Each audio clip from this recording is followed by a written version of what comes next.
कथा को प्रारंभ करते हैं। साथ ही YouTube पर जो लोग कथा सुन रहे हैं आप सभी को भी जय श्रीमन नारायण।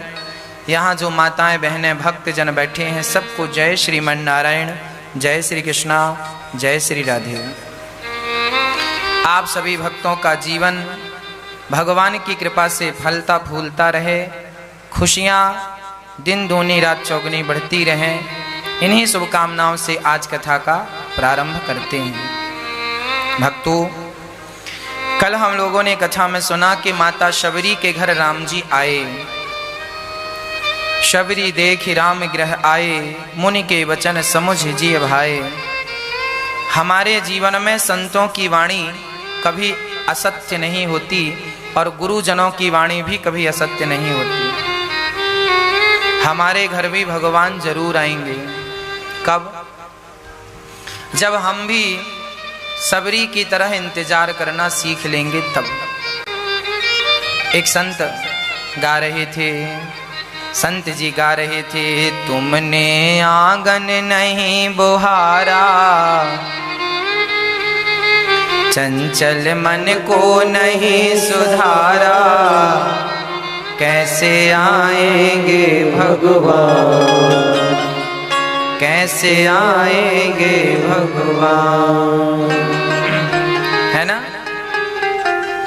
तुमने आंगन नहीं बुहारा, चंचल मन को नहीं सुधारा, कैसे आएंगे भगवान, कैसे आएंगे भगवान। जब तक हम अपना आंगन नहीं बुहारेंगे, मतलब साफ करेंगे। कौन सा आंगन? हमारा हृदय आंगन है और इस आंगन को हम साफ सुथरा रखें, बिल्कुल शबरी की तरह निष्काम निष्कपटता। जब माता शबरी के यहाँ आए तो शबरी के अंदर 9 प्रकार की भक्तियां थीं। उन 9 भक्तियों को राम जी ने बड़ी श्रद्धा से सुनाया। माँ, तुम्हारे माध्यम से हम जगत को यह कह रहे हैं कि नवमहु एकहु जिनके होई, नारी पुरुष सचराचर कोई। इन 9 में से एक भक्ति भी किसी के अंदर आ गई तो उस प्राणी का उद्धार हो जाएगा। कौन सी भक्ति जरूरी है जीवन में? प्रथम भगति संतन कर संगा। पहली भक्ति है संतों का संग करना। व्यर्थ की बकवास करने से अच्छा है, व्यर्थ का प्रपंच करने से अच्छा है, जब भी बोला जाए तो भगवान के बारे में बोला जाए। हम आपके बारे में बोलेंगे तो क्या फायदा होगा? हमारे पड़ोसी अच्छे हैं और पड़ोसी बहुत बुरे हैं। हमें क्या करना? पड़ोसी अच्छे हैं इससे भी हमें क्या करना, पर हमारे पड़ोसी बुरे हैं इससे भी हमें क्या करना। जबकि आज लोग ज्यादा समय अपना रिश्तेदारों की बुराई में या पड़ोसी पड़ोसन की बुराई में ज्यादा समय गुजारते हैं। जबकि यहाँ लिखा है कि पहली भक्ति है सत्संग करना, भगवान की कथा सुनना, संतों की संगति करना। पहली भक्ति है। आप कुछ ना कीजिए, केवल भगवान की कथाओं का श्रवण पान कीजिए, केवल श्रवण पान कीजिए, केवल श्रवण। इतने भर से हम सभी प्राणियों का कल्याण हो जाएगा। पहली भक्ति है कथा सुनना। माता शबरी नित्य कथा सुना करती थी। आप भी आदत बनाओ कि आपको रोज कथा सुनना है। इसीलिए हम साधना टीवी पर आपके लिए रोज कथा का सुंदर सा कार्यक्रम लेकर के आते हैं। टीवी पर ना सुन पाए तो आप अपने मोबाइल पर YouTube पर अनिरुद्धाचार्य जी डालें और YouTube के माध्यम से सुन लिया करें, बच्चों को सुनवाया करें। जो बात आपको अच्छी लगा करे वो रिपीट बच्चों को जरूर सुनवाया करें। बच्चों की बुद्धि इसी से ठीक होती है, सत्संग के बिना गति नहीं है। पहली भक्ति है सत्संग करना। दूसरी भक्ति क्या है? दूसरी भक्ति है दूसर रति मम कथा प्रसंगा। भगवान की कथाओं को प्रेम से सुनना और सुनकर उन कथाओं के प्रति प्रेम रखना। भगवान की कथाएं सुन लेना अलग विषय है, पर प्रेम से सुनना, श्रद्धा से सुनना, केवल कानों से नहीं सुनना, आंखों से भी सुनना। आंखों से सुनना क्या है? बोले जैसी जैसी कथा हम कह रहे हैं कि राम जी सबरी के घर आए तो आपके अंदर सबरी का चित्र बनता जाए, और हम कह रहे हैं राम जी ने सबरी को बेर खिलाया, तो वो चित्र जो जो हम कहते जाएं वह चित्र आप वह कल्पना अपने भीतर करते जाएं, यही है सुनना।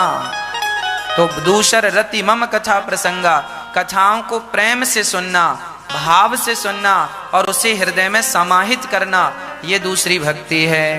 तो तीसरी भक्ति गुरुपद पंकज सेवा, तीसरी भक्ति अमान। तीसरी भक्ति क्या है? गुरुजनों की सेवा। हमेशा अपने गुरुजनों की सेवा करते रहना चाहिए। माँ की सेवा, पिता की सेवा, अतिथि की सेवा, चरणों की सेवा जरूर करना चाहिए। सबके चरण दबाना चाहिए। जो आपसे बड़े हैं, पूज्य हैं, उन सभी के चरणों की सेवा करनी चाहिए। सेवा करने वाला, कहते हैं ना, जो सेवा करेगा मेवा खाएगा। अब सेवा नहीं करे तो मेवा कहां से खाए?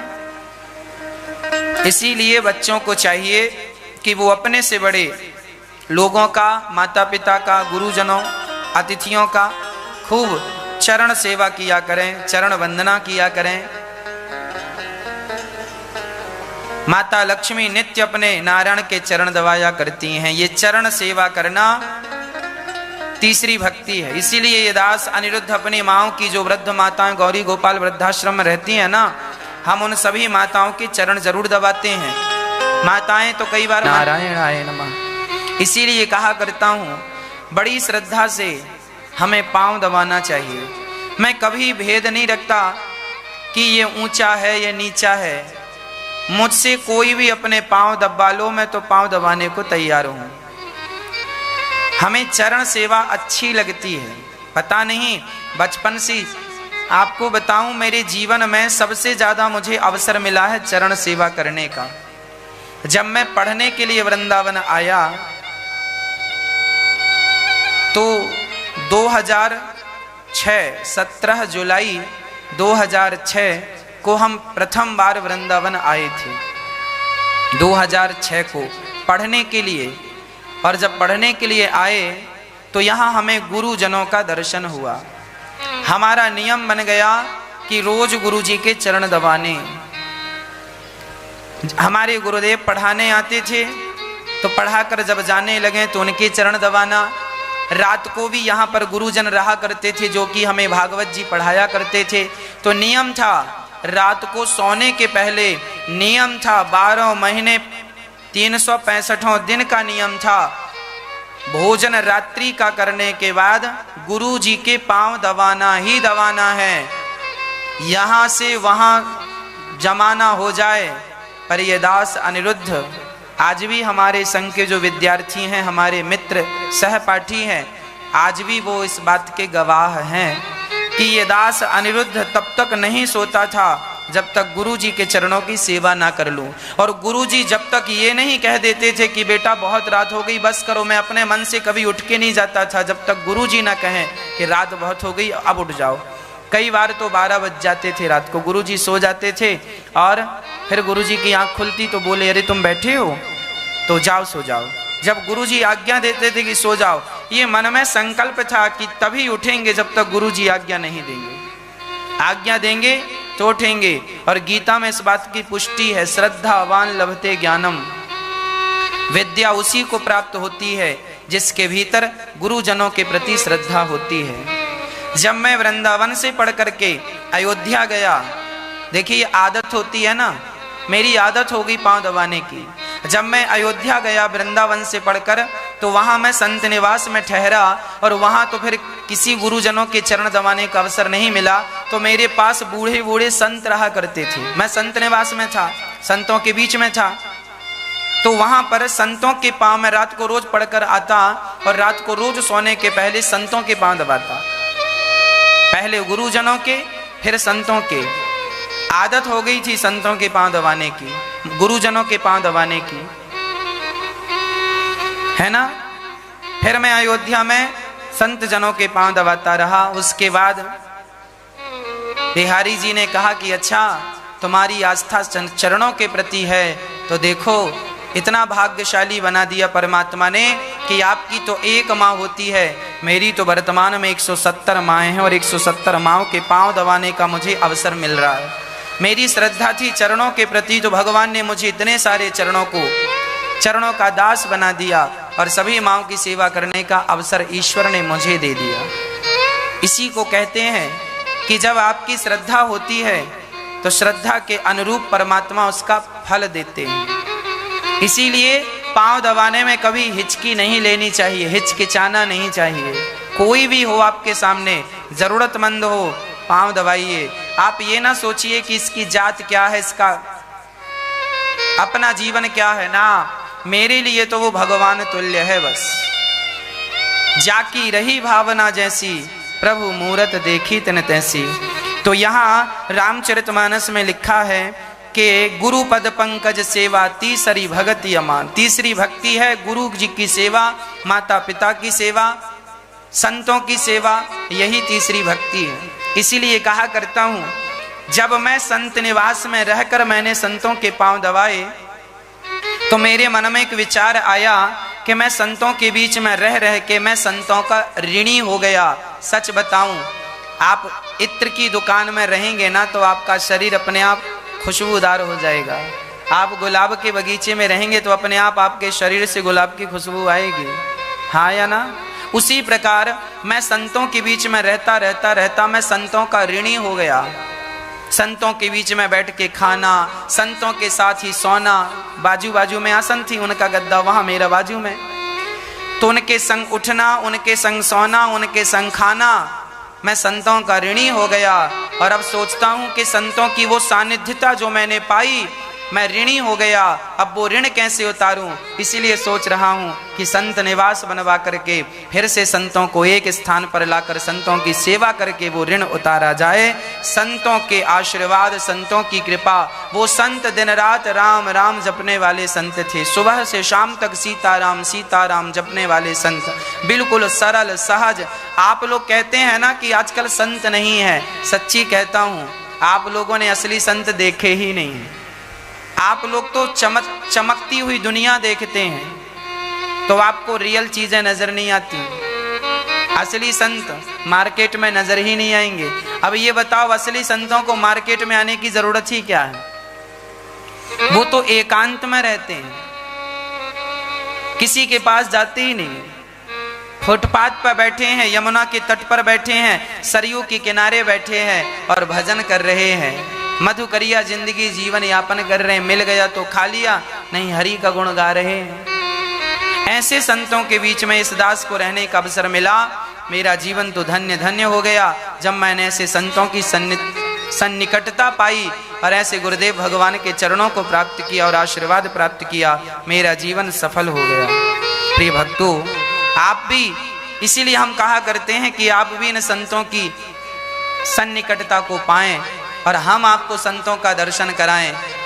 इसीलिए एक संत निवास बनवाने की जरूरत है। इसीलिए आप भी, बहुत सारे लोग संत निवास के लिए 1 गज 2 गज भूमि का आप लोग सहयोग भी कर रहे हैं।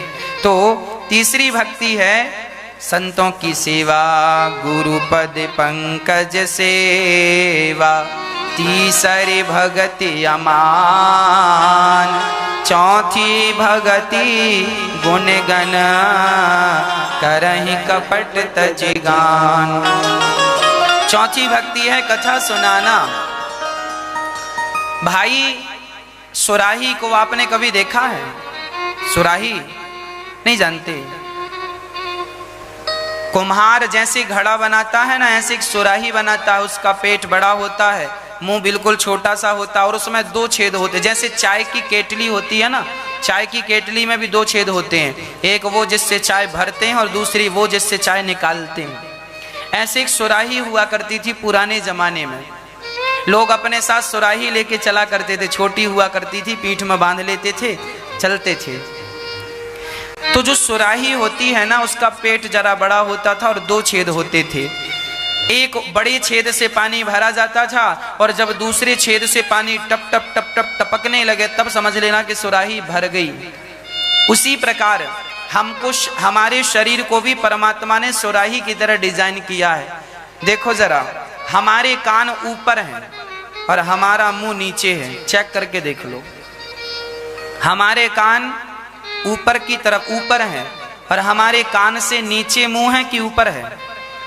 बोलो, नीचे। कान ऊपर है और मुंह नीचे है, मतलब हमारा शरीर भी सुराही की तरह है। कान ऊपर है, मुंह नीचे, इसमें भी दो छेद हैं। सुनिए ध्यान से, कानों से हम भगवान की कथाएं सुने सुने सुने। कितना सुने महाराज जी? बोली तब तक भगवान की कथा सुनो जब तक भगवान की कथा आपके मुख से टपकने ना लग जाए, जब तक भगवान का नाम निकलने ना लग जाए, तब तक कथाओं को सुनते रहो। कथाएं इतनी सुनो आप, इतनी सुनो कि आपके मुख से जब भी निकले तो भगवान का नाम ही निकले, क्योंकि जो भरा होगा वही निकलेगा। अपने अंदर आप ना कचरा ना भर के, प्रपंच ना भर के, भगवान की कथाओं को भर लीजिए, भगवान के नाम को भर लीजिए। तब तो जैसे वृंदावन का रिक्शा वाला भी बोलता है ना राधे राधे, वो ये नहीं बोलता साइड हो जाओ, वो जोर से बोलता राधे राधे राधे राधे। हाँ, अपने आप साइड होते जाते हैं, वो निकलता जाता, कुछ नहीं बोलता वृंदावन का रिक्शा वाला। दुनिया का कोई रिक्शा वाला ऐसा नहीं है जैसे वृंदावन के रिक्शे वाले। दुनिया के रिक्शे वाले तो बोलते हैं किनारे हो जाओ, घंटी बजाते हैं, पौ पौ पौ पौ करते हैं, पर यहाँ के रिक्शा वाला तो केवल राधे राधे राधे राधे राधे राधे। अर्थात इतना राधा नाम उनके अंदर भर चुका है, इतना उनके अंदर राधा नाम भर चुका है कि उनके शब्द हर बार राधा राधा राधा राधा निकलता, जो भरा है वही निकल रहा है। कहने का अर्थ यही हुआ कि भगवान की कथाएं तब तक सुनो जब तक मुख से भगवान की कथाएं ना निकलने लगे। आप सुना करो और अपने बच्चों को, अपने परिवार को, अपनों को आपस में कथाएं सुनाया करो। यही है भगवान की चौथे नंबर की भक्ति, कथा सुनाना। तुम पति पत्नी दोनों बिस्तर में बैठ जाओ और 10 मिनट 20 मिनट भगवत चर्चा कर लो, फिर तुम्हारा तो जीवन धन्य धन्य है। जीवन केवल भोग प्रधान ना हो, जीवन भक्ति प्रधान हो। भक्ति के साथ, हाँ, कहते हैं कि दूध देने वाली गाय के ना लात भी सह लिए जाते हैं। कहावत है, दुधार गाय के लात भी खा लिए जाते हैं। बात समझ में आ रही है? जो गाय ज्यादा दूध देती है ना, 20 लीटर दूध दे रही है और लात भी मारती है, तो लोग उसके लात भी खा लेते हैं, चलो दूध तो दे। अब कोई गाय ऐसी है दूध बिल्कुल ना दे, लात ही लात मारे, तो वो कौन खाएगा इसकी लात? दूध बिल्कुल नहीं दे रही, लात पूरा बराबर मार रही है। उसी प्रकार तुम्हारी जो गृहस्थी है ये भोग प्रधान ना हो, भक्ति प्रधान हो। हाँ, भक्ति प्रधान होकर यदि आपके अंदर छोटे मोटे दोष होते हैं ना, जैसे दूध देने वाली गाय के लातों पर कोई ध्यान नहीं देता, उसी प्रकार जब तुम्हारे अंदर गुण ज्यादा होते हैं तो तुम्हारे दोषों पर कोई ध्यान नहीं देता। और तुम्हारे दोष ज्यादा हैं और गुण बिल्कुल नहीं है तो फिर कौन बर्दाश्त करेगा? इसीलिए गुण ज्यादा हो, ज्यादा गुणों में छोटे मोटे दोष भी दब जाते हैं। 4 लीटर दूध में आधा लीटर पानी दब जाता है ना? 4 लीटर दूध में आधा लीटर पानी सेट हो जाता है, नहीं लगता कि पानी मिला है। पर अब कोई आधा लीटर दूध में 4 लीटर पानी मिलाए, अलग दिखेगा, सफेदी बस तो रहेगी पर दिखेगा साहब पानी बेच रहे हो तुम। उसी तरह तुम्हारी पुण्य ज्यादा होने चाहिए। ज्यादा पुण्य में तुमने छोटे मोटे पाप किए हैं तो वो दब जाएंगे, और ज्यादा पाप किए हैं तो वो पाप ही पाप दिखाएंगे। पानी पानी दिख रहा, दूध का तो ही पता नहीं है। इसीलिए भगवान की कथाएं जरूर कहा करो, भगवत चर्चा। आप पति पत्नी, बच्चों को, सास ससुर को, सबके साथ बैठकर भगवत चर्चा होनी चाहिए। मंत्र जाप मम, मंत्र जाप मम दृढ़ विश्वास, पंचम भजन सो वेद प्रकाश। मंत्र जाप मम दृढ़ विश्वास, पंचम भजन सो वेद प्रकाश। छठ दमशील विरत बहु घर निरत निरंतर सजन धर्मा सातव सम मैं जग देखा मोते संत अधिक कर लेखा आठव जथा लाभ संतोषा सपने नहीं दे कहीं पर दोषा नवम सरल सब सन छल हीना मम भरोस हिया हर से न दीना। पांचवी भक्ति क्या है मैया जी, ध्यान से सुनो। पांचवी भक्ति है मैया ओ मेरी माँ, वो पीछे का कूलर चालू कर दो, मैयाओं को गर्मी लग रही है। मैया जरा ध्यान से सुनियो। पांचवी भक्ति क्या है? मंत्र जाप मम दृढ़ विश्वासा पंचम भजन सो वेद प्रकाश। भगवान का नाम जपना पर विश्वास के साथ जपना, ये कौन सी भक्ति हो गई? भगवान का नाम तो जपो पर शर्त है कि विश्वास के साथ जपो। किसके साथ जपना मैया? भगवान का नाम किसके साथ जपना है मैया जी? मैया पानी डलवा दो उसमें। किसके साथ जपना है भगवान का नाम? विश्वास के साथ। भगवान का नाम तो जपना ही चाहिए पर शर्त है नाम जपने में कि विश्वास के साथ जपो। अच्छा, आप लोगों को भगवान पर विश्वास है कि नहीं? हाँ या ना? है। अच्छा, आपको पूरा विश्वास है भगवान। अच्छा ये बताओ, आप में से चिंता और टेंशन किस किस को है? कोई टेंशन हो, कोई चिंता हो तो हमें तुरंत बताओ। आप में से किस किस को टेंशन है और चिंता है? हाथ उठाओ। यदि है तो आज ही आपकी चिंता और टेंशन दूर ना कर दिए सो आप कहना। किसको है बस ये बता दो। आपको टेंशन है, चिंता है, आपको है मैया जी? अच्छा, अब हाथ नीचे कर लो। आप कह रहे हैं महाराज जी हमें पूरा विश्वास है भगवान पर, और दूसरी तरफ आप ये भी कह रहे हैं महाराज जी हमें चिंता है, टेंशन है। अब मुझे ये बताओ, जरा एक काम करो, अपना मुंह फुलाओ, ऐसे फुलाओ, अब ठहाका लगाओ, हा हा हा हा ऐसे। पहले मुंह फुलाओ और फिर ठहाका लगाओ।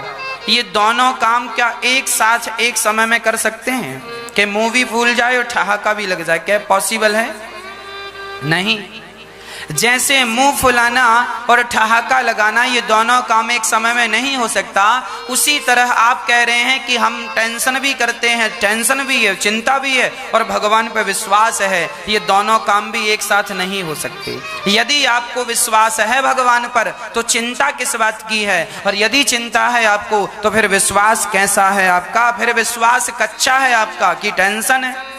अरे जब विश्वास है तो चिंता काहे की? इसीलिए विश्वास रखना। मंत्र जाप मम दृढ़ विश्वासा पंचम भजन सुवेद प्रकाशा। भगवान के नाम पर विश्वास रखो पर एक रत्ती चिंता ना करो। आप लोग बड़े चिंतित रहा करते हैं, बड़ी टेंशन रहती है, महाराज जी बेटी बड़ी हो गई, विवाह करना है, कोई लड़का नहीं मिल रहा है, बड़ी चिंता है, नींद नहीं आ रही है, चप्पल घिस गई लड़की के लिए, लड़का ढूंढते ढूंढते कोई सफलता नहीं मिल रही है। अरे भाई इतनी टेंशन लेने की जरूरत नहीं है, जब समय आएगा अपने आप सब मुहूर्त तैयार हो जाएगा, सब हो जाएगा। इतने प्रयास करना अच्छा है, कर्म करना तो अच्छा है पर चिंता करना अच्छा नहीं है। काम करो निश्चिंत होकर। लड़का ढूंढ रहे हो ना, लड़की के लिए ढूंढो, इसमें चिंता करने की क्या जरूरत है, मिलना है मिलेगा समय के पहले। और भाग्य से ज्यादा आज तक किसी को कुछ मिला हो तो बता दो, समय के पहले क्या हुआ? क्या समय के पहले बच्चा पैदा होता है? क्या समय के पहले आज ही हमने पेड़ लगाया और कल ही उसमें फल आने लग जाए, क्या ऐसा है? अरे भाई समय आएगा तो वो फल भी आएगा, फूल भी आएगा, सब होगा। समय के पहले तो कुछ नहीं होगा। आज ही हमने आम का पेड़ लगाया और कल ही आम का फल तोड़ने चले जाएं तो ये तो संभव नहीं है। समय के पहले और भाग्य से ज्यादा कुछ नहीं मिलने वाला। इसीलिए कर्म तुम करो पर विश्वास भगवान पे रखो, निश्चिंत होके जीवन जिया करो। आज बहुत सारे लोग बड़े परेशान हैं, महाराज जी हम मरे जा रहे हैं, हम मरे जा रहे हैं। क्यों मरे जा रहे हो? टेंशन पाल रखी है। महाराज जी काम बनेगा कि नहीं, घर बनेगा कि नहीं, बिजनेस सफल होगा कि नहीं। कर्म कर, गीता में लिखा है कर्म कर, चिंता ना कर, टेंशन ना पाल। सर्वधर्मान परित्यज्य मामेकम शरणम व्रज अहम त्वा सर्व पापेभ्यो मोक्षयिष्यामि मा शुचः। तू मेरी शरण में आ, फिर देख मैं तेरे साथ क्या करता हूं, तुझे कहां से कहां पहुंचा देता हूं। फर्शों से अर्शों में ना बिठा दूं तो कह देना। इसीलिए कर्म करना हमारा कर्तव्य है, पर चिंता करना हमारा काम। अच्छा एक बात बताओ, देखो आपकी गोद में छोटा सा बच्चा सो रहा है कि नहीं? छोटा सा बच्चा निश्चिंत होकर मां की गोद में सो जाता है ना? कितना भी खतरा हो, कितना भी हम सभी के लिए बिल्कुल कठिन समय हो, घर में खाने को रोटी ना हो, माँ बाप रो रहे हो कि रोटियां नहीं है, पर बच्चे तो अपना खा पी के सो जाते हैं। उन्हें कोई चिंता है कि घर में रोटी नहीं है? उन्हें कोई चिंता है कि तुम्हारे घर में कोई मुसीबत है? अरे भाई कोई चिंता नहीं, बच्चे निश्चिंत होते हैं। क्यों?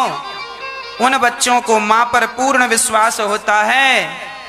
सामने बहुत बड़ा गड्ढा था पर बच्चा दौड़ता दौड़ता जा रहा था। किसी ने कहा क्यों रे तुझे डर नहीं लगता, सामने गड्ढा है? उस बच्चे ने कहा गड्ढा तो है पर पीछे मेरी माँ भी तो है, मुझे गड्ढे से ज्यादा माँ पर विश्वास है कि वो मुझे गिरने नहीं देगी, गिरने लगूंगा तो हाथ पकड़ लेगी।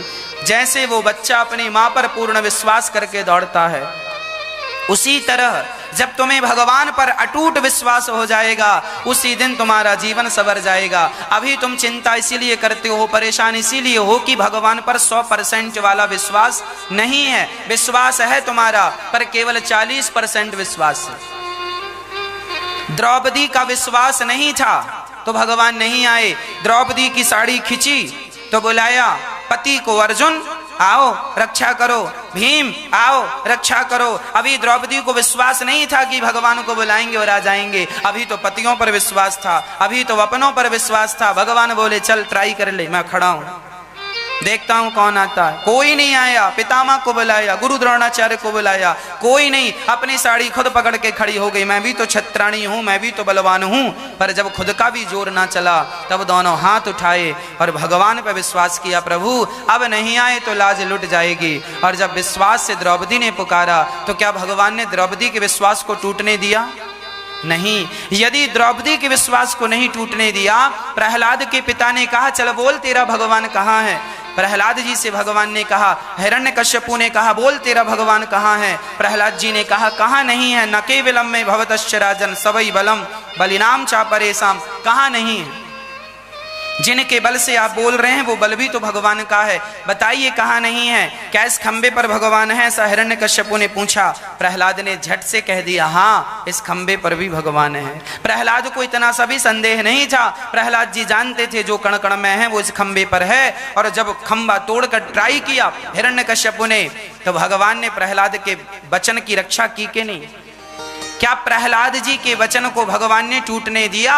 यदि भगवान प्रहलाद के वचन को नहीं टूटने देते, यदि भगवान प्रहलाद के विश्वास को नहीं टूटने देते, द्रौपदी के विश्वास को नहीं टूटने देते, नरसिंह मेहता के विश्वास को नहीं टूटने देते, समय से मायरा भरने आ गए कि नहीं नरसिंह मेहता के यहाँ, यदि भगवान इनके विश्वास को नहीं टूटने देते तो मुझे 100% नहीं 1000% विश्वास है कि भगवान हमारे और आपके विश्वास को भी नहीं टूटने देंगे। पर शर्त यही है कि तुम विश्वास भगवान पर पूरा रखो।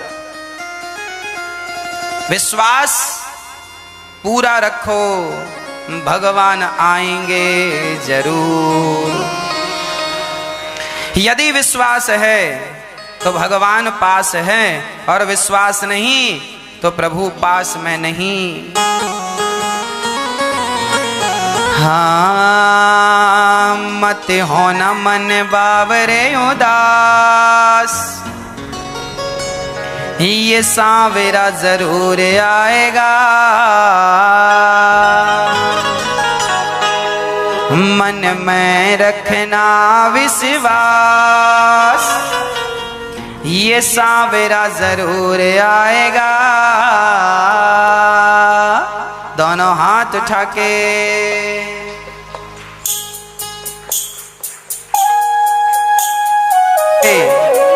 तो बाहर और डटे रहे तो परीक्षाएं तो देखो देनी ही पड़ती हैं। अरे पुलिस की नौकरी करना हो तो क्या हमें कठिनाई से नहीं गुजरना पड़ता? फौजी बनना हो तो क्या हमें कठिनाई से नहीं गुजरना पड़ता? जीवन में लोग कठिनाई से भागते हैं, जबकि कठिनाइयों का डट के सामना करना चाहिए। और भगवान का नाम जब जप रहे हो, विश्वास है, तो फिर टेंशन लेने की जरूरत नहीं।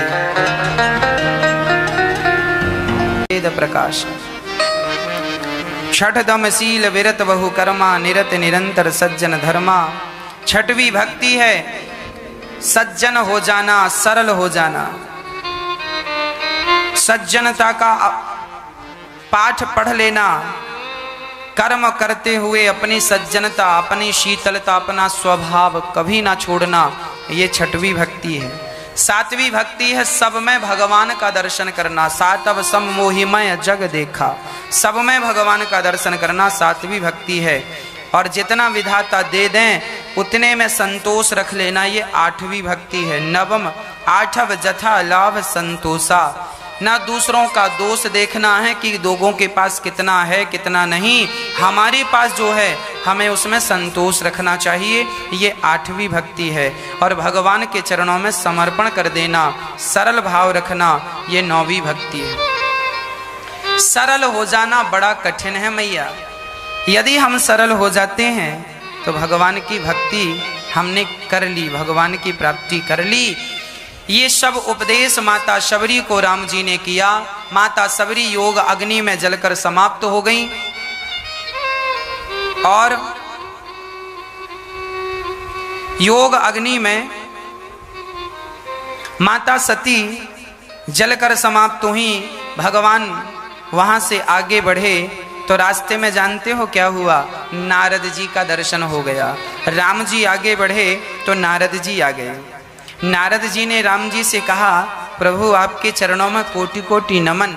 भगवान ने बिठाया, कहो नारद जी कैसे हैं? नारद जी रोने लगे राम जी को देखकर। क्यों रो रहे हैं? बोले मेरे कारण आपको इतना कष्ट उठाना पड़ रहा है। क्यों तुम्हारे कारण? बोले मैंने ही तो श्राप दिया था कि जैसे मैं नारी के वियोग में तड़प रहा हूं, तुम्हें भी नारी के लिए तड़पना पड़ेगा।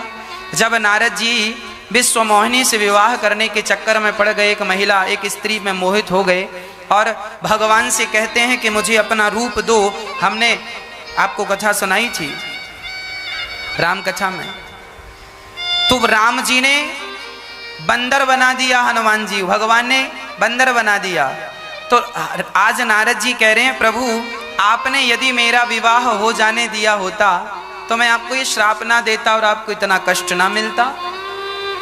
राम जी कहते हैं, नारद जी देखो तुम्हें पता नहीं, यदि तुम विवाह कर लेते तो मुझे तो 14 साल का कष्ट मिला है, तुम्हें तो सारी जिंदगी का कष्ट हो जाता, और मैं नहीं चाहता कि मेरे भक्त को कोई कष्ट हो। तो नारद जी ने भगवान से कहा कि प्रभु ये बताओ कि आपने मुझे बंदर ही क्यों बनाया? कुत्ता बिल्ली का रूप भी बना सकते, बंदर ही क्यों बनाया? तब भगवान ने कहा, देखो जीवन में बंदर तो बनना ही पड़ता है, या तो पत्नी के बंदर बन जाओ, या तो राम जी के बंदर बन जाओ, या तो काम का बंदर बने, या तो राम का बंदर बने। आज लोग काम के बंदर बने पड़े हैं। आज लोग सुंदरता के पीछे भाग रहे हैं। सुंदर पुरुष है, सुंदर स्त्री है, सारे लोग भाग रहे हैं। ये किसके पीछे भाग रहे हैं? सुंदरता के। और सुंदरता काम का प्रतीक है, अर्थात ये लोग काम के पीछे भाग रहे हैं, विषय और वासनाओं के पीछे भाग रहे हैं। राम जी कहते हैं कि यदि आपको मैंने शादी कर लेने दिया होता तो आप भी सांसारिक लोगों की तरह स्त्रियों के पीछे पीछे डोलते नजर आते, और मैं नहीं चाहता कि मेरे भक्त की ये दुर्गति हो, वो विषयों में ऐसा ना उलझ जाए। तो राम जी ने कहा बंदर तो बनना ही था, तो तुम्हें काम का बंदर ना बनाकर मैंने राम का बंदर, अपना बंदर बनाया। आप भी बंदर तो बनेंगे।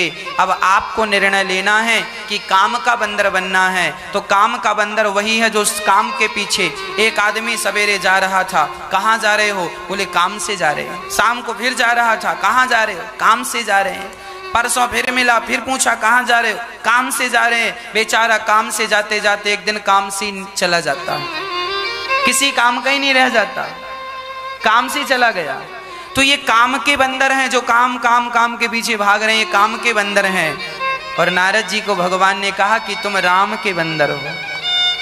सब ही नचावत राम गोसाई, जिसे स्त्रियां नचाती हैं, जिसे पुरुष नचाते हैं, वह तो काम के बंदर हैं। और जिसे भगवान नचाते हो, जो भगवान के लिए नाचते हो, ये सब राम के बंदर हैं। तो ये राम के बंदर बनने में ज्यादा अच्छा है, काम के बंदर बनने से अच्छा। इसीलिए हमने तुम्हें काम का बंदर नहीं, राम का बंदर बनाया है।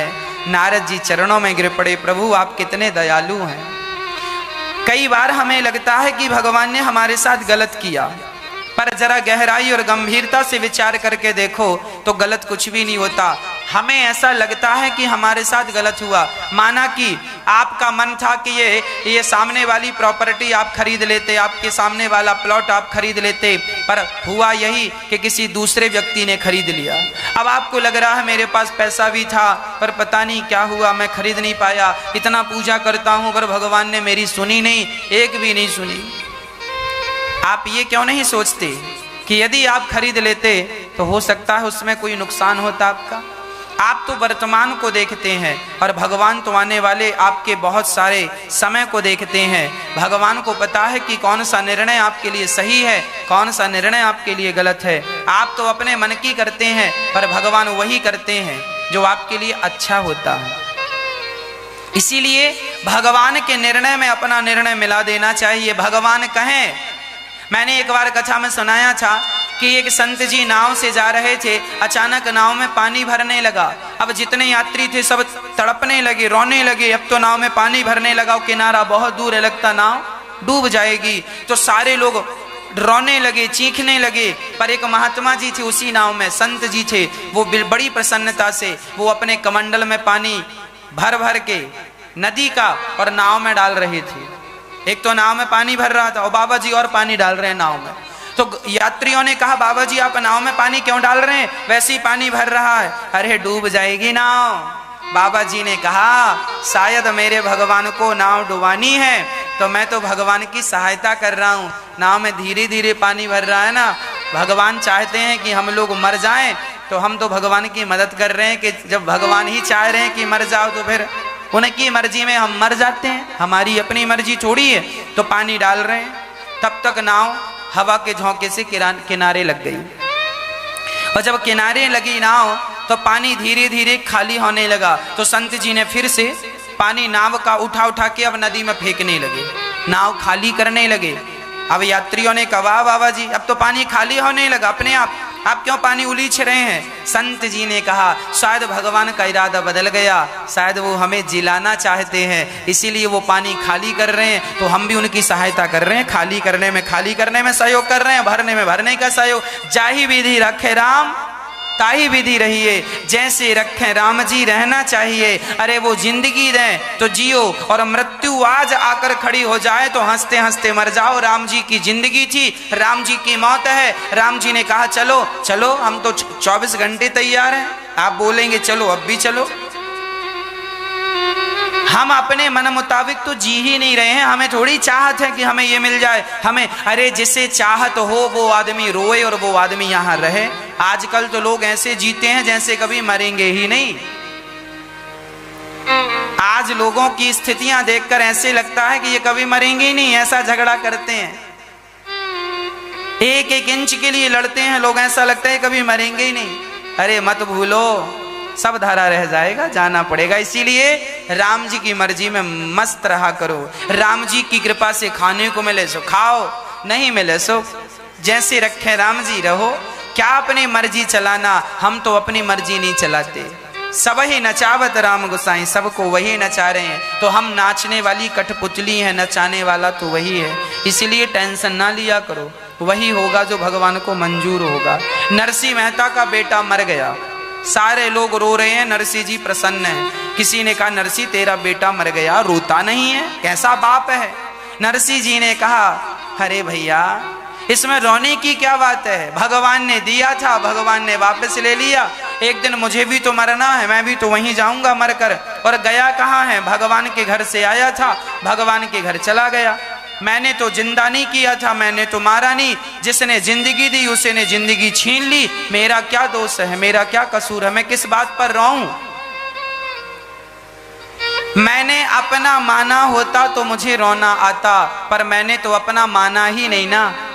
संपत्ति सब रघुपति के आही, जब आप वस्तु को अपना मान लेते हैं तो आपको कष्ट होता है, और जब आप वस्तु को अपना ना मानते हुए भगवान की वस्तु मानते हैं तो फिर आपको संकट कष्ट नहीं होता। इसीलिए हम कहा करते हैं कि यदि आपने परिवार को अपना मान लिया है तो परिवार वालों के मरने पर आपको रोना पड़ेगा। इसीलिए परिवार को अपना ना मानकर भगवान का मानो, जिससे कल्याण हो जाए, आपको रोना नहीं। भाई कोई भी आया है जाएगा।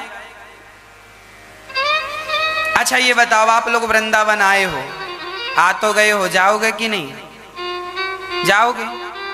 आए हो 2 दिन 4 दिन 10 दिन 20 दिन महीने भर के लिए आए हो, फिर जाओगे कि नहीं जाओगे? उसी तरह ये संसार है, एक दिन आना है और एक दिन। कहां से आए हो आप लोग?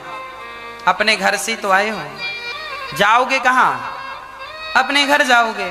उसी तरह हम सभी भगवान के घर से आए हैं और एक दिन भगवान के घर जाएंगे। ये सब हमारी यात्रा है, ये हमारी यात्रा में, ये जो तुम्हारी पत्नी है ना, ये यात्रा में मिले हुए लोग हैं। जैसे बस में आप जाते हैं तो आपकी बगल की सीट में कोई ना कोई मिल ही जाता है, राम राम हो जाती, कैसे हो जी, कहाँ जा रहे हो। बातचीत करना अच्छा है, पर तुम उससे प्यार करने लग जाओ, अब तुम्हें छोड़ेंगे नहीं। अब उसका स्टेशन आ गया और तुम हाथ पकड़े बैठे हो, नहीं नहीं नहीं तुम मत जाओ मत जाओ। अरे पागल, क्यों हाथ पकड़ा, छोड़, उसका स्टेशन आ गया, उतरेगा वो। क्या जरूरत थी इतना मोह ममता पालने की, इतना प्यार व्यार करने की क्या जरूरत थी? तुम लोगों की यही हालत है। तुम अपनी पत्नी से इतना प्यार कर लेते हो, जब पत्नी जाती है तो हाथ पकड़ के रोते हो, हमें छोड़ के मत जाओ न जा। अरे उसका स्टेशन आ गया तो नहीं जाएगी? पति से इतना प्यार कर लेते हो, जाता है तो रोते हो मेरा पति जा रहा, अरे स्टेशन आ गया क्यों नहीं जाएगा? गलती तुम्हारी है, तुमने इतना प्यार क्यों किया, इतना दिल क्यों लगाया, भगवान से दिल क्यों नहीं लगा? तुम्हें क्या पता नहीं था कि तुम्हारा आदमी मरेगा एक दिन? क्या तुम्हें पता नहीं था कि तुम्हारी पत्नी एक दिन मरेगी? क्या तुम्हें पता नहीं था कि तुम्हारा पिता एक दिन मरेगा? क्या तुम्हें पता नहीं है कि तुम्हारी माँ एक दिन मरेगी? सबको पता है कि सबको एक दिन मरना, फिर भी आप जबरदस्ती मोह करते हैं, मन लगाते हैं, और बाद में मरता है तो आप रोने बैठ जाते हैं। किसकी गलती? तुम्हारे आंसुओं का जिम्मेदार है कौन? तुम खुद जिम्मेदार हो। इसीलिए इतना प्यार ना किया करो। हम सब यात्री हैं, आज हैं कल रहेंगे, इसकी कोई गारंटी नहीं है। इसीलिए मन भगवान से लगाओ। मेरे तो गिरधर गोपाल दूसरो ना कोई, केवल कृष्ण मेरे हैं, केवल राम मेरे हैं, इनके सिवा सृष्टि में मेरा कोई नहीं है। मैं जमाने को भले डिंडोरा पीटता फिरूं कि ये मेरा ये मेरा ये मेरा, ये सब कहने की बातें हैं। तसल्ली तुम दिला रहे हो तो दिलाते रहो, पर सच्चाई तो यह है कि नाता एक राम जी से दूजा नाता तोड़ दे, आशा एक राम जी की दूजी आशा छोड़ दे। यदि आप लोग अज्ञान में ही जीना और मरना चाहते हैं सो मरो, पर अज्ञान में हमसे तो नहीं जिया जाएगा और हमसे नहीं मरा जाएगा। ज्ञान यही है कि ये कुछ भी मेरा नहीं है, सब भगवान का है, और एक दिन ये जाएगा जाएगा जाएगा, आया है सो जाएगा। राजा रंक फकीर, एक सिंहासन चढ़ चला एक बंधा जंजीर। बताओ कौन नहीं जाएगा? क्या तुम नहीं जाओगे कि हम नहीं जाएंगे? इसीलिए इतना प्यार मोहब्बत ना किया करो, प्यार भगवान से किया करो। जमाने से करोगे ना तो इनके नाम पर रोना पड़ेगा। नारद जी ने कहा प्रभु मैं आपसे एक बात कहूं? जी कहो। मैं आपसे एक प्रार्थना करता हूं कि आप राम नाम को श्रेष्ठ कर दीजिए। राम सकल नामन ते अधिका, हाँ नाथ अघ खग गण बधिका। राम नाम के ऋषि नारद जी हैं। राम नाम ही सबसे श्रेष्ठ। वैसे तो भगवान के 1000 नाम हैं। विष्णु सहस्त्र नाम में भगवान के कितने नाम हैं? 1000 नाम। राम सहस्त्र नाम में भगवान के 1000 नाम। गोपाल सहस्त्र नाम में ठाकुर जी कृष्ण जी के 1000 नाम हैं। वैसे तो भगवान के हरि अनंत, हरि कथा अनंत, भगवान के अनंत नाम है, पर उन सभी नामों में राम नाम सबसे श्रेष्ठ नाम है। भगवान के लाखों नामों में, भगवान के करोड़ों नामों में केवल राम नाम सबसे श्रेष्ठ है। इसीलिए तुम राम नाम जप लोगे तो विष्णु सहस्त्र नाम का पाठ करने का जो फल है वही फल एक बार राम नाम बोलने का है। केवल राम, केवल राम, सीताराम सीताराम सीताराम, केवल राम नाम बोलने का। इसीलिए हम आपसे प्रार्थना करते हैं कि काम करते रहो, नाम जपते रहो, मन से गोविंद गोपाल गाते चलो। अब भगवान वहां से नारद जी का दर्शन करके वहां से आशीर्वाद देकर भगवान आगे चलते हैं। भक्त भगवान का मिलन हुआ, आगे चले बहुरी रघुराया, ऋष्य मूक पर्वत नियराया। आगे चले राम जी तो जानते हो क्या मिला? एक ऋष्यमूक पर्वत था, वहां से पर्वत बड़ा पास में था। राम जी चल रहे हैं तो पर्वत दिख रहा है। वहां पर्वत पर कौन रहता था? सुग्रीव रहा करते थे। सुग्रीव कौन है? बाली के भैया हैं, सुग्रीव जी रहा करते थे। अच्छा, जब सुग्रीव ने देखा कि 2 लोग इसी तरफ आ रहे हैं तो सुग्रीव बड़े डर गए। सुग्रीव जरा डरपोक किस्म के आदमी हैं, डरते ज्यादा हैं। अच्छा, डरे भी क्यों ना? इनके भाई ने इतनी धुलाई की है कि बेचारे भागे भागे फिर रहे। सुग्रीव जी बहुत डरे हुए आदमी हैं। ये राम और लक्ष्मण को देखते हैं ना तो इनको लगता है बाली ने भेजा है। तो हनुमान जी से कहता है सुग्रीव, हनुमान जी आप जाओ और देखो कि ये 2 बालक कौन हैं। तब हनुमान जी ब्राह्मण का रूप बनाकर विप्र रूप धरि कपि तह गयऊं, साथ माछ नाई पूछत अस भयऊं। हनुमान जी ब्राह्मण बन के गए और राम और लक्ष्मण से हाथ जोड़कर पूछ रहे हैं, हाँ को तुम श्यामल गौर शरीरा, छत्री रूप फिरहूं बन बीरा, कठिन भूमि कोमल पदगामी, कवन है तो बेच रहूं बन स्वामी, मधुल मनोहर सुंदर गाता, सहत दुसह बन आता पवाता। को तुम, हनुमान जी पूछ रहे हैं, को तुम श्यामल गौर शरीरा, आप कौन हैं? आपका सुंदर वर्ण है, एक सांवले हैं एक गोरे हैं। को तुम श्यामल गौर शरीरा, ये श्याम वर्ण और गौर वर्ण के तुम दोनों कौन हो? हनुमान जी पूछ रहे हैं। और कठिन भूमि, देखो हनुमान जी को कितनी चिंता है।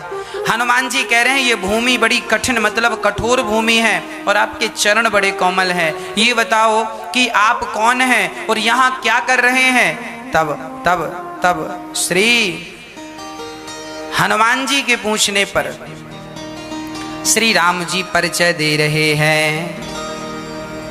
कौशलेश दशरथ के जाए, हम पितु बचन मानी बन आए। हम कौशलेश, हम दशरथ जी के बेटा राम और लक्ष्मण हैं। हमारे पिता ने हमें जंगल में भेजा है।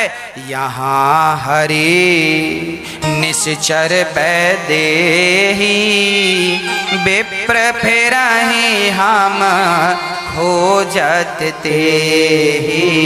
हे पंडित जी, राम जी कह रहे हैं यहाँ हमारी पत्नी को एक राक्षस ने हरण कर ली, सीता को, और हम उसी की खोज में यहाँ वहाँ ढूंढ रहे हैं। अब हनुमान जी ने जब सुना तो हनुमान जी समझ गए कि ये तो मेरे भगवान हैं, इनका तो हमारे भगवान ही अवतार लेकर राम लक्ष्मण राम बनकर आए हैं। और हनुमान जी पहचान ना सके, हनुमान जी चरणों में गिर गए। प्रभु पहचानी परऊं गहि चरना, सो सोखे उमा जाए नहीं बरना।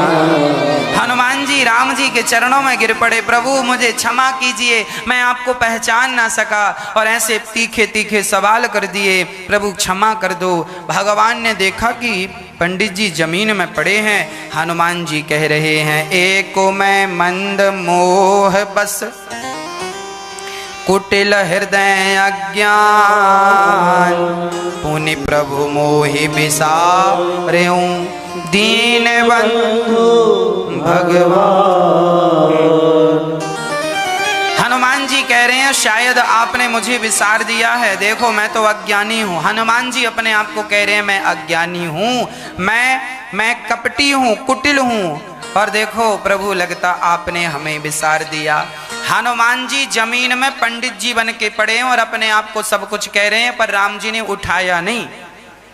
जब हनुमान जी अपने बंदर के रूप में आए, तब रघुपति, जब हनुमान जी अपने निज तनु प्रगट प्रीति उर छाई, जब हनुमान जी पंडित जी बने रहे तो राम जी ने नहीं उठाया, और हनुमान जी जब अपने बंदर रूप में आए तो राम जी ने उठाकर हनुमान जी को छाती से लगा लिया। मानो राम जी कह रहे हैं कि मेरे सामने कपट तो बिल्कुल नहीं चलेगा, तुम हो बंदर और बने हो पंडित जी, ये कपट है।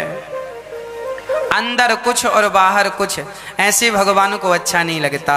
निर्मल मन जन सो मोहि पावा, मोहि कपट छल छेद्र न भावा। हनुमान जी राम जी कहते हैं हमें निष्कपटता अच्छी लगती है, जिसके अंदर कपट होता है ऐसा कपटी व्यक्ति हमें बिल्कुल नहीं भाता। इसीलिए कहा करता हूं आपसे कि जितने जल्दी हो सके आप अपने भीतर का कपट त्याग दीजिए, निष्कपट हो जाइए, भगवान के बन जाओ। कोई कपट ना रहे, जैसे अंदर हो वैसे बाहर रहा करो। अच्छा, आप लोगों के अंदर कपट है कि नहीं? हाँ या ना बताओ। है मैया? मैया जी आपके अंदर कपट नहीं है? बिल्कुल। मैया कह रही है हमारे अंदर बिल्कुल कपट नहीं है। मैया आप बताओ आपके अंदर कपट है? हाँ मैया आप बताओ आपके अंदर कपट है? हाँ कि ना, कि गोल गोल? हाँ? है। आप लोगों के अंदर भले कपट ना हो, पर मेरे अंदर तो कपट है। ये कपट क्या है? कपट यही है कि देखो, वैसे तो मैं हूं एक नंबर का मूर्ख, अज्ञानी।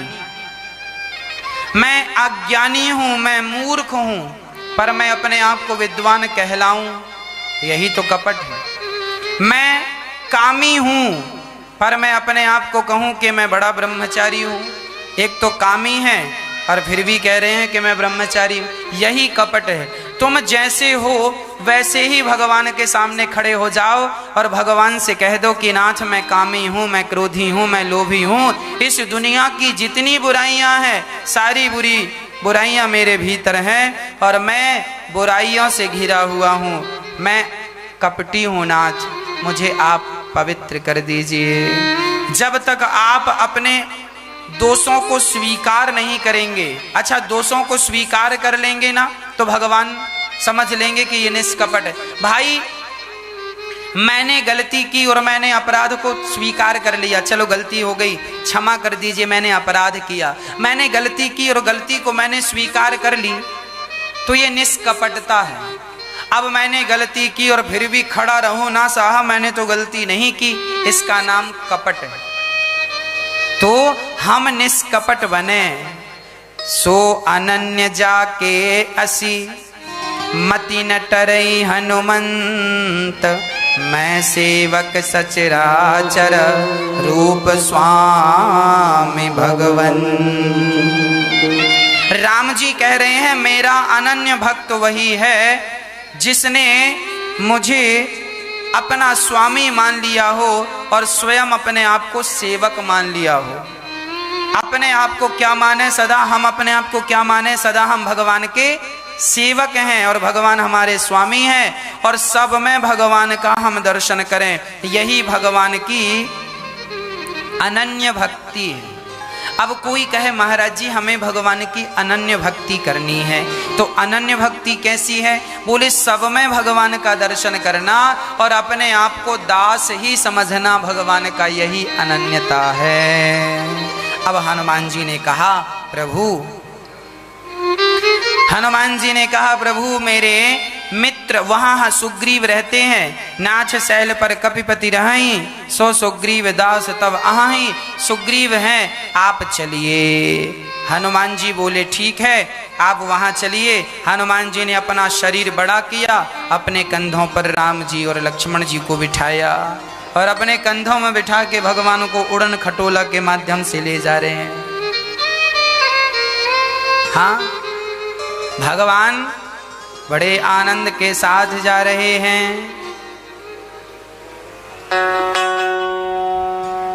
संत के गुरुजनों के जब चरण पकड़ लेते हैं, तो जब गुरुजनों के हनुमान जी के चरण पकड़े सुग्रीव ने, तो सुग्रीव ने जब चरण पकड़े तो राम को ले जाकर सुग्रीव के सामने खड़ा कर दिया। संत का यही काम है कि वो भगवंत से मिलाए, यही संत का काम है। संत तो भगवंत से मिलाते हैं, सुग्रीव से मिलाया, सारी बात सुनाई। राम जी से सुग्रीव ने कहा प्रभु आप यहाँ कैसे? तब राम जी ने पूरी बात बताई कि यहाँ रावण नाम का एक व्यक्ति हमारी सीता को लेके चला गया है। अब सुग्रीव ने कहा हाँ, कुछ दिन पहले यहाँ से एक महिला निकली थी और बहुत चिल्ला रही थी, उन्होंने अपने आभूषण दिए। राम जी ने कहा कहाँ है, जल्दी से लाओ। राम राम हाँ राम पुकारी, हम ही देखी दी नेऊ पट डारी, मांगा राम तुरत ते ही दीना, पट और लाई सोच अति कीना। सिया माँ के जब आभूषण राम जी ने देखे, हृदय से लगाकर राम जी रोने लगे और रोते रोते सोच में पड़ गए कि सीता को कितना कष्ट हुआ होगा, किस प्रकार सीता का हरण किया दुष्ट व्यक्ति ने। अब राम जी ने अपनी व्यथा जब सुनाई, उसके बाद सुग्रीव के बारे में जानना चाहा। सुग्रीव से कहा मित्र ये बताओ, हम तो चलो सीता की खोज में यहाँ तक आए, पर ये बताओ कि आप इस जंगल में अकेले क्यों रहते हैं, आपका परिवार कहाँ है? तब सुग्रीव ने अपनी पूरी आप बीती सुनाई। सुग्रीव ने कहा प्रभु मैं अपने भैया के संग रहा करता था, मेरे भाई का नाम है बाली, हम दोनों भाई बड़े प्रेम से रहते थे। नाथ बाली अरु में दो भाई, प्रीति रही अब है नहीं, कछु वरन ही ना जाई। हम दोनों भाई साथ में रहते थे, किष्किंधा के राजा थे हमारे भैया और हम रहते थे आराम से। एक दिन हमारे यहाँ पर एक मय नाम का दैत्य आया और उसने ललकारा तो बाली भैया तुरंत दौड़ कर गए और मैं नाम के दैत्य को मारने के लिए वो भाग भाग कर एक गुफा में घुस गया। तो हमारे भैया भी गए। अच्छा, मैं भी वहां खड़ा था। सुग्रीव बोले तो मैं अपने भैया से बोला मैं भी चलूं। तो बाली ने कहा कि 15 दिन तक तुम यहीं खड़े रहना, 15 दिन बाद मैं इसे मार दूंगा, लगभग 15 दिन में ये मरेगा, बड़ा बलवान है, तो 15 दिन तक तुम यहाँ खड़े रहना। ये कहकर बाली वहां से अंदर चला गया गुफा में। उस मैं नाम के दैत्य को मारा और मारने में जरा टाइम लग गया। 1 महीना तक सुग्रीव गुफा के मुंह में द्वार पर खड़ा रहा। भैया ने कहा था 15 दिन तक मेरा इंतजार करना, और सुग्रीव ने कितना इंतजार किया? 1 महीना खड़ा रहा। जब नहीं आया बाली तो सुग्रीव